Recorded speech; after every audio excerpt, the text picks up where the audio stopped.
mostrar onde que a água está saindo. Vou mostrar a água, vou mostrar bioindicadores.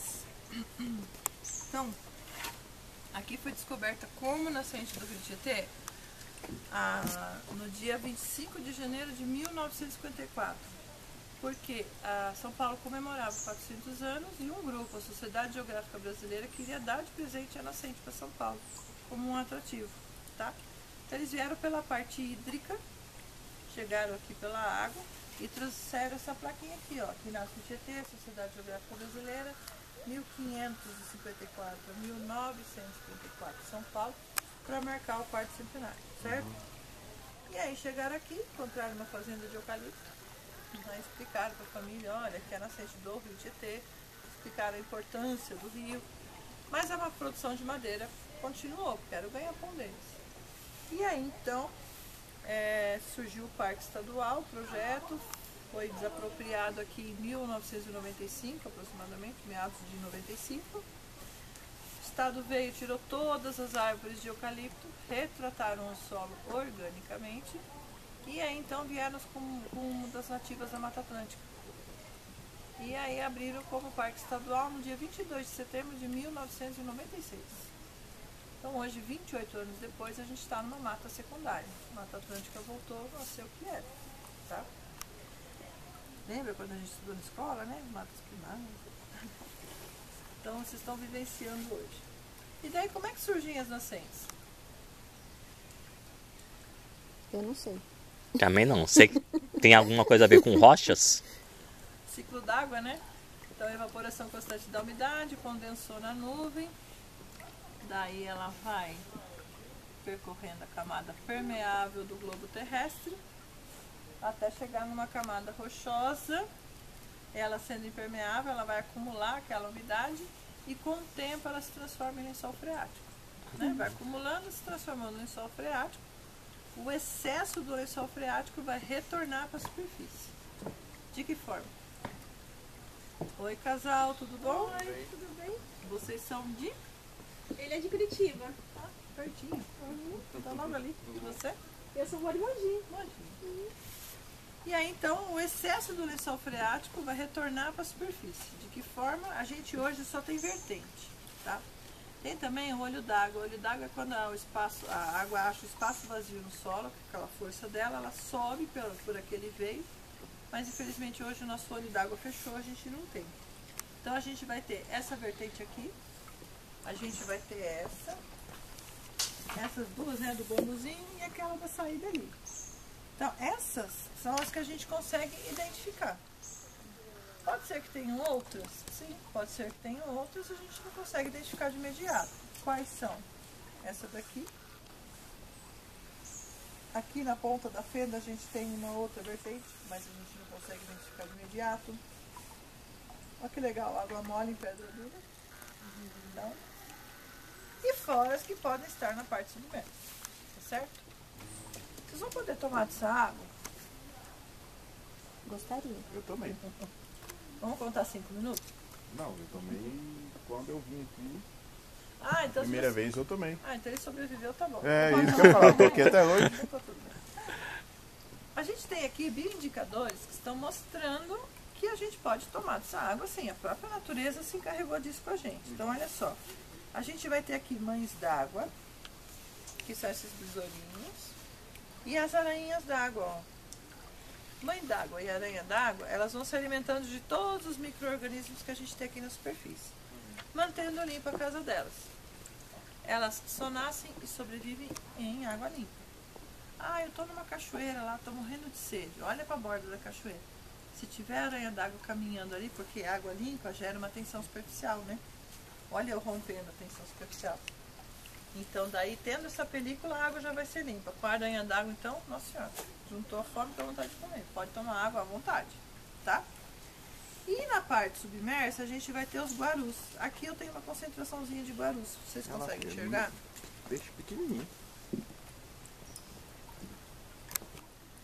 Vocês conseguem ver? O guaru, ele não cresce mais que 6 centímetros. Aqui, ó. Quer ver melhor? Eu vou fazer uma bagunça aqui. E vai juntar um tantinho, espero eu, né? E aí então, eles não crescem mais que 6 centímetros e eles têm a mesma função do bioindicador, tá? Olha lá. Tá vendo, filho? Os peixinhos. Eles estão limpando a sujeira que eu fiz. Bom, quantos litros de água por hora estão vazando dessa nascente hoje? 3.272. E você falar isso com essa cara limpa. Tá marcado ali. Tá colando. Então, olha só. Então, são 3.200, mas é pouquíssimo, tá? O ideal seria que aqui tivesse pelo menos uns 5 ml de água por hora. Entra no assunto que a gente estava conversando. Tá chovendo muito pouco e não tá acumulando água no lençol freático.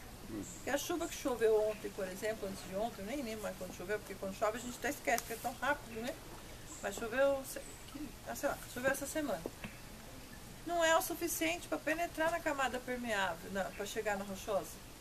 E aí, que nem o poço lá em casa, que eu moro na zona rural. Sugou 200 litros, aí amanhã mais 200, depois mais 200, só que chove só 100. Vai fechar a conta? Não vai fechar a conta. É isso que está acontecendo na questão que ele perguntou para mim, a vazão. Por que não aumenta? Porque está faltando chuva. Tá bom? E outra, dá para reparar. Na semana passada era 3.300. Anterior a 3.300 era 3.200. Mês retrasado era 3.500.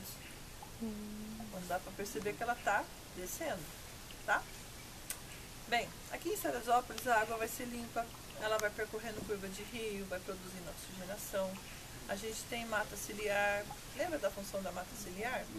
Recolher o lixinho do rio, né? Galho que caiu, uma bromélia, uma florzinha, um peixinho lá. Então, a gente vai ter afluentes limpos, que a gente tem aqui abaixo da gente, que é o que cruza a zona urbana, chama Paraitinga, e acima da gente é o Rio Claro. Tá? O Tietê não passa pela zona urbana de Salesópolis, ele está passando acima da zona urbana. Então tá tudo certinho, né? A quantos quilômetros ele começa a contaminar? Daqui em Mogi dá uns 40 quilômetros mais ou menos. Daqui em São Paulo, uns 100.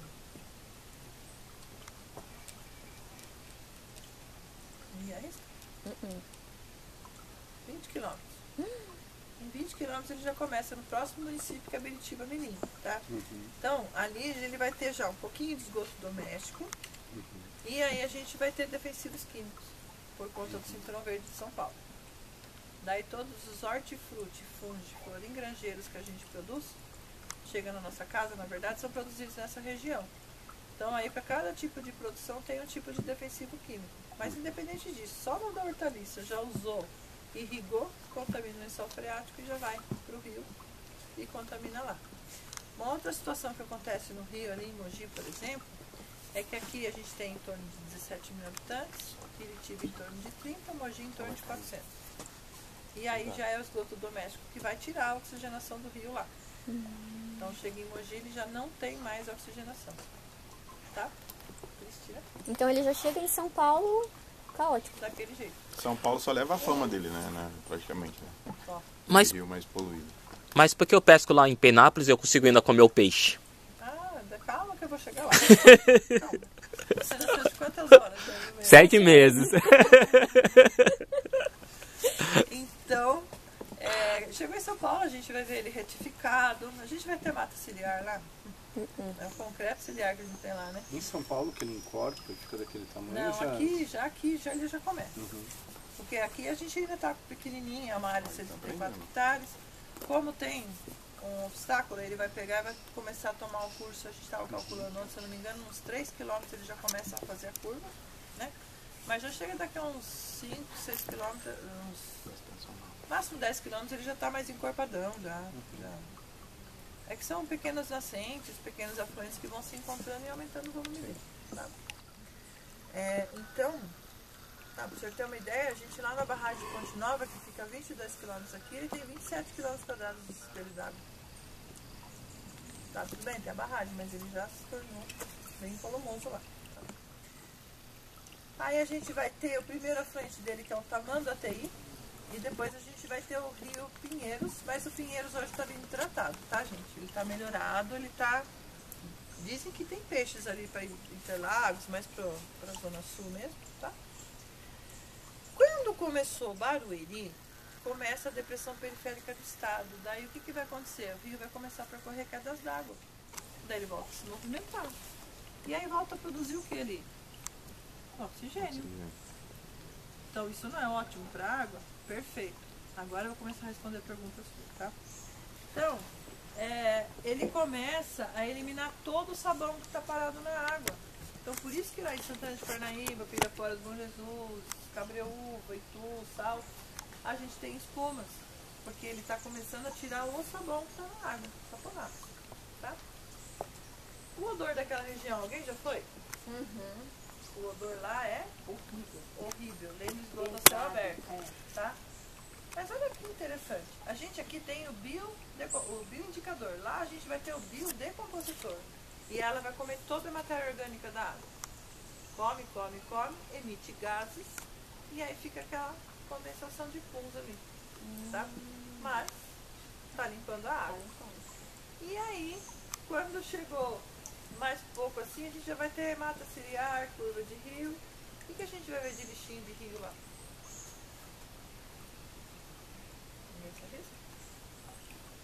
Tudo o que tem dentro do supermercado vai ter lá. Toda uma casa completa vai ter lá. Todo um carro completo vai ter lá. Tá certo? Então, é a função da mata ciliar, recolher o lixo do rio. Então, de Salto, de Barueri até Salto, aconteceu a autodepuração do Rio Tietê. Ele já se limpou. Tá? Mais pra frente, a gente vai ter afluentes mais limpos, que é o Rio Sorocaba, o Rio Piracicaba. Daí, mais um pouquinho pra frente, a gente vai ter Barra Bonita. Barra Bonita começa a hidrovia Tietê-Paraná. Tá? E nessa hidrovia, o que são transportados? Grãos. Então, os grãos que vão até o Porto de Santos depois de trem carga, que saem de lá de Pederneiras, eles vão subindo, o interiorzão de São Paulo, vão subindo por reclusas. São 6 no curso da hidrovia, são 6 reclusas ao todo. A primeira é de Barra Bonita, né? E aí, então, ela leva, a barcaça passa de Barra Bonita, vai até Pederneiras e lá eles são silados, tá? E lá no finalzão dele, então, a gente vai ter de um lado ao outro. Alguém já foi pescar lá no finalzão dele? Penápolis. Então, aí lá no finalzão dele a gente vai ter de uma borda a outra até 3 km de distância, de tão grande que ele se tornou lá. E aí é o nome Tietê, águas verdadeiras, volumosas, caudalosas, tá certo? Lá tem até draga, né, que tira a areia lá do fundo do rio também, né? Tem? Ah, não, tô confundindo com Rosana. Rosana é outro rio. Rosana é o Paraná. É o Paraná, Paranazão. Bom, chegou a estrela do parque. Né, dona Tieta? É a dona Tieta. Né, Tieta? Coisa mais linda. Ela é a nossa mascote, a nossa Tiana, né? E aí, olha que interessante, a gente está a 22 quilômetros do mar. Ah, ela pode fazer isso, gente. Não, Ela tá? pode. Ela tem todo o direito de fazer isso. E aí, então, a gente está a 22 quilômetros do mar, aqui em linha reta, sai São Sebastião. Por que o Tietê ele percorre 1.136 quilômetros do estado de São Paulo? Ele vai fazer a volta, ele vai passar por 62 municípios. Aí ele vai desaguar no Rio Paraná. E aí o Rio Paraná vai chegar lá no Uruguai, na Argentina, na Bacia do Prata. Daqui lá 4.500 quilômetros. Por que deu toda essa volta? Serra do Mar, né? Então aqui é a serra, aqui é a nascente. A água consegue subir? Não. Ele tomou o curso contrário. E Tietê significa águas verdadeiras, volumosas, caudalosas. Certo? Então ele sai daqui ele vai até o Paraná, Rio Paraná. Ele vai desaguar no Rio Paraná. Paraná que vai descer. Vai descer até a Argentina, Uruguai. Como o Rio Paraná. Ele vai de caroninha só. Foi Tietê, né? Já entendi. É isso, gente. Ficou alguma dúvida pra vocês?